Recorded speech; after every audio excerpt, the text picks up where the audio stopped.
नमस्कार, मी राधिका स्टिचिंग 94 या चॅनलमध्ये मी तुमचं स्वागत करते. मैत्रिणींनो, आज आपण कटोरी ब्लाऊजची पूर्ण शिलाई शिकणार आहोत.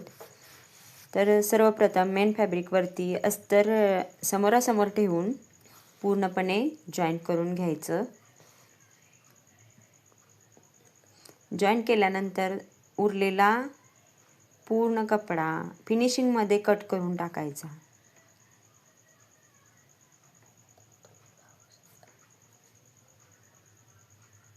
फिनिशिंगमध्ये कट करून झाल्यानंतर साईडचे दोन्ही पार्ट जोडायला घ्यायचे. तेही दोन्ही पार्ट समोरासमोर ठेवून मेन फॅब्रिकवरती अस्तरचा कपडा अशा पद्धतीने ठेवून तळहाताच्या मदतीने फिनिशिंग देत देत शिलाई करून घ्यायची.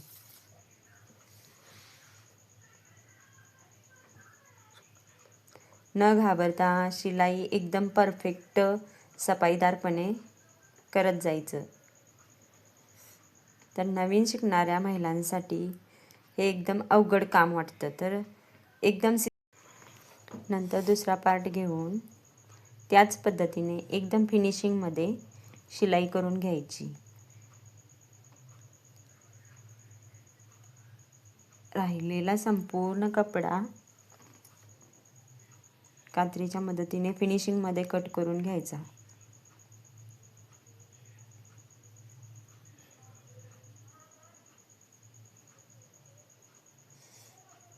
नंतर दोन्ही बेल्ट तयार करायला घ्यायचे. समोरासमोर मेन फॅब्रिकवरती अस्तरचा कपडा ठेवून जोडायला घ्यायचं.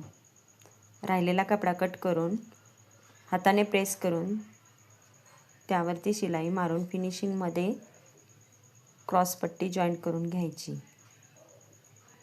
हा सुळसुळीत कपडा असल्यामुळे याला पलटी न मारता फिनिशिंगमध्ये सरळ शिलाई मारून क्रॉसपट्टी जॉईंट करून घ्यायची.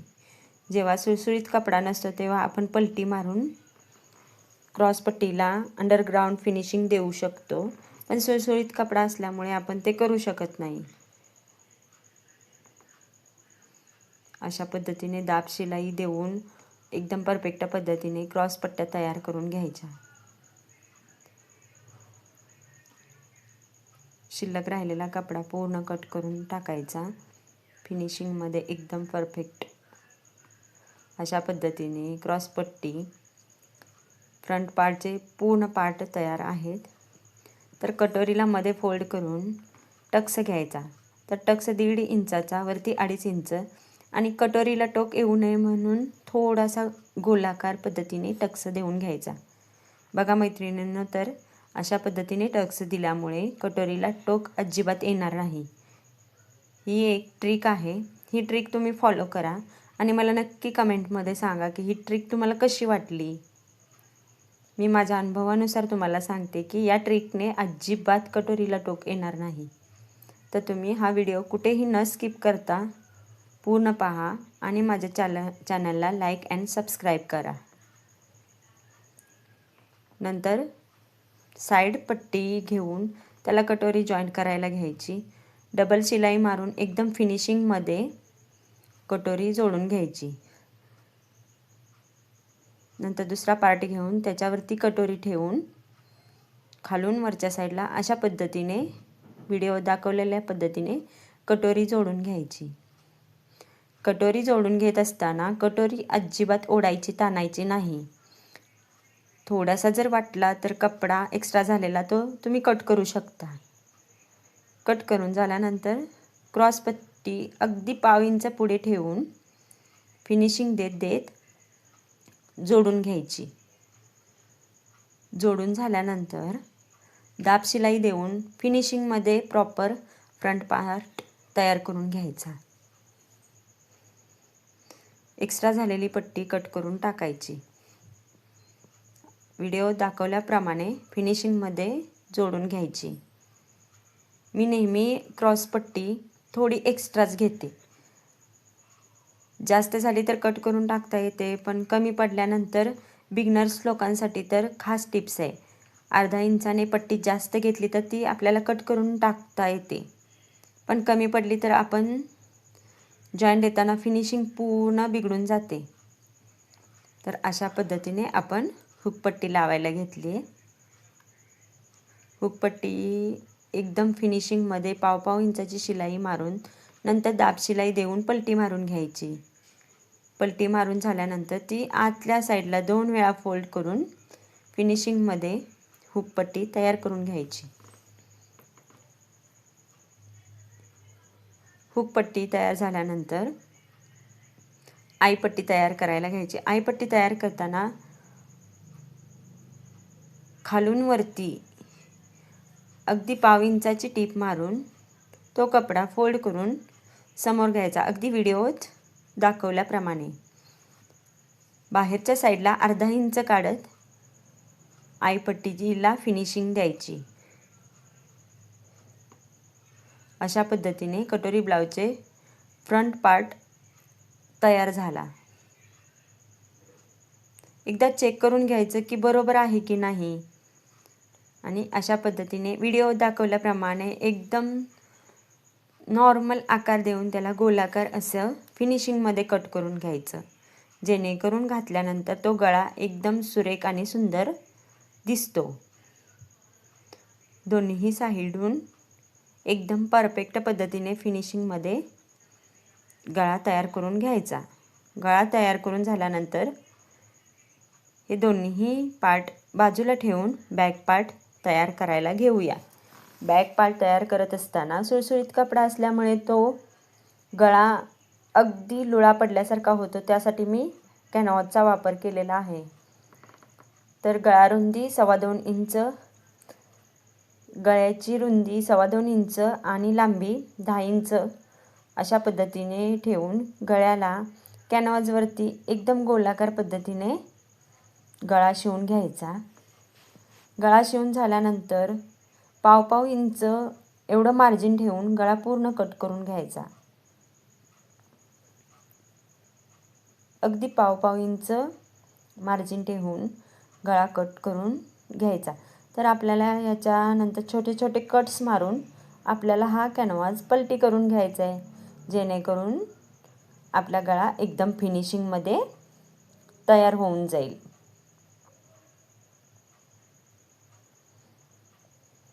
गळ्याला पलटी मारून फिनिशिंगमध्ये त्याच्यावरती दाब शिलाई करून घ्यायची. असं केल्याने मागील गळा एकदम लुळा पडल्यासारखा राहत नाही, एकदम कस्टमरच्या पाठीवरती एकदम घट्ट बसून जातो. त्यासाठी ही ट्रिक नक्की फॉलो करा. सुळसुळीत कपडा असला ना तुम्ही कॅनव्हासचा वापर नक्की करा. अर्धा इंचाचं मार्जिन घेऊन खालच्या साईडून अस्तर मेन फॅब्रिकला जॉईंट करून घ्यायचं. मेन फॅब्रिकला जॉईंट करत असताना तळ हाताच्या मदतीने फिनिशिंग देत देत हात शिलाई करून घ्यायची. व्हिडिओ दाखवल्याप्रमाणे तुम्ही सफाई देत देत शिलाई करू शकता. न घाबरता, नवीन बिगनरसाठी हे काम थोडं अवघडच वाटतं, तर अजिबात घाबरायचं नाही. न घाबरता हे काम करायचं. अशा पद्धतीने एक्स्ट्रा राहिलेला कपडा पूर्ण कट करून टाकायचा. फिनिशिंगमध्ये आपला बॅक पार्ट तयार होत आहे. तर आपण मधोमध फोल्ड करून 2 इंच मार्जिन, आपण जेवढं मार्जिन घेतो ते सोडून त्याचा मध्य करून मधला टक्स घ्यायचा. टक्स घेताना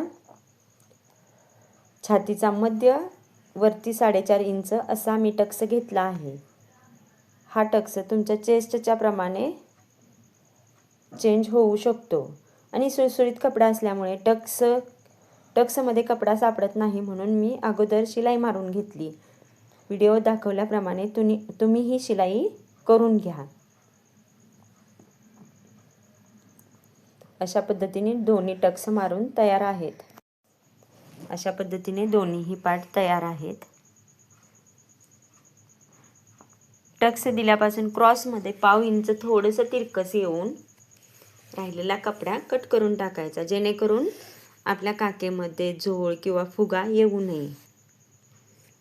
नंतर कमरपट्टी जॉईन करण्यासाठी 2 इंचाची कमरपट्टी घेतली आहे. टक्स आहे तिथे थोडंसं फोल्ड करायचं. फोल्ड करून एक्स्ट्रा राहिलेला कपडा कट करून टाकायचा. नंतर छोटे छोटे कट देऊन ती पट्टी पलटी मारून घ्यायची. ही पट्टी लावल्यामुळे मागे पाठीवरून आपला ब्लाऊज उचलला जाणार नाही. एकदम फिनिशिंगमध्ये ब्लाऊज बसून जाईल. तर अशा पद्धतीने नवीन नवीन व्हिडिओ बघण्यासाठी माझ्या चॅनलला सबस्क्राईब करा. नवीन शिकणाऱ्या महिलांसाठी मी रोजच नवीन नवीन व्हिडिओ अपलोड करत जाईन. तर प्लीज माझ्या चॅनलला सबस्क्राईब करा. लाईक, शेअर अँड कमेंट पण करा. आणि काहीही प्रॉब्लेम असेल तर मला कमेंटमध्ये नक्की सांगा. तर कोणताही व्हिडिओ बघताना स्किप न करता पहा. छोट्या छोट्या गोष्टी असतात त्यामध्ये. तो व्हिडिओ पाहिल्यानंतर तुम्हाला सर्व समजून जाईल. तर पायपिंग करण्यासाठी तिरकस पट्ट्या 1-1 इंचाची मी कट करून घेतली. अगदी 1 दाब शिलाई इतकं फोल्ड करून त्याच्यावरती 1/2 इंचाची शिलाई मारून घेतली. नंतर ते मेन गळ्यावरती अटॅच करून घेतलं. अगदी 1 दाब इतकंच अटॅच करून घ्यायचं. एक्स्ट्रा राहिलेला कपडा फोल्ड करून आपल्याला हवी त्या आकाराची पायपिंग काढून घ्यायची. कट्स द्यायचे.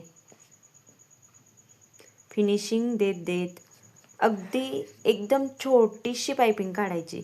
जास्त मोठी काढली तर ते फिनिशिंग बिघडू शकतं. तर अशा पद्धतीनं फिनिशिंगमध्ये आपली पायपिंग तयार आहे.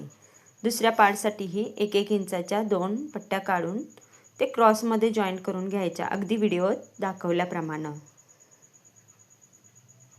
1 दाब शिलाई इतकी फोल्ड करून घ्यायची आणि नंतर गळ्याला पायपिंग करायला घ्यायची.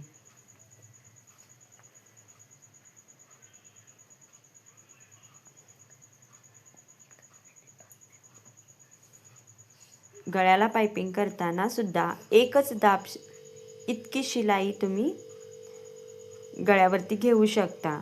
नंतर कट्स देऊन फिनिशिंगमध्ये पलटी मारून घ्यायची.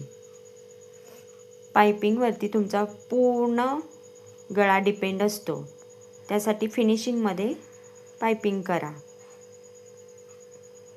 तर मैत्रिणींनो, माझ्या यूट्यूब चॅनलला प्लीज सबस्क्राईब करा. तुमच्या एका सबस्क्राईबमुळे मी मोटिवेट होऊन अजून व्हिडिओ टाकू शकते. नवीन शिकणाऱ्या महिलांसाठी रोज नवीन व्हिडिओ टाकत जाईन. प्लीज माझ्या चॅनलला सबस्क्राईब करा. अशा पद्धतीने फ्रंट पार्ट तयार